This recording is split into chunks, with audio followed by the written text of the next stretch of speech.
ఈ రోజే డౌన్లోడ్ చేయండి. మీ ఫేవరెట్ షోస్ చూడండి.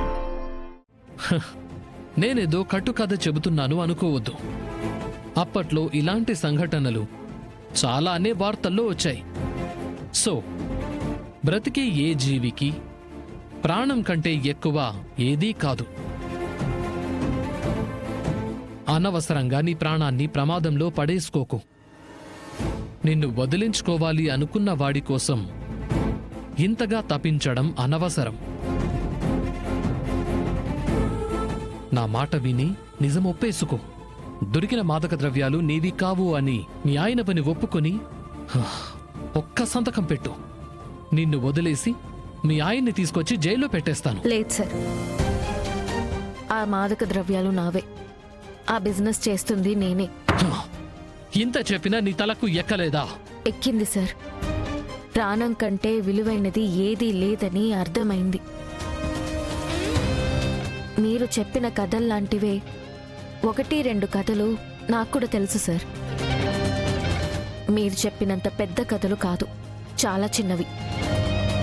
మీరు పర్మిషన్ ఇస్తే చెప్తాను. అలాగని ఈ మాదక ద్రవ్యాల బిజినెస్ ఆయనే చేస్తున్నారని నేను ఒప్పుకున్నట్టు కాదు సార్. చెప్పమంటారా? చెప్పు. ఏటిలో ఒక చిన్న లేడి పిల్లని మొసలి తినేయడానికి వస్తుంటే ఆ లేడి పిల్ల తల్లి మొసలికి అడ్డంగా నిలబడి తన ప్రాణాన్ని బలిస్తూ తన పిల్ల ప్రాణాన్ని కాపాడుకుంది.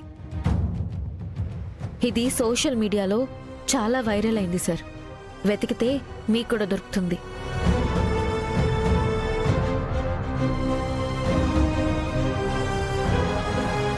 నేను కొండాకోనల్లో పుట్టిన దాన్ని.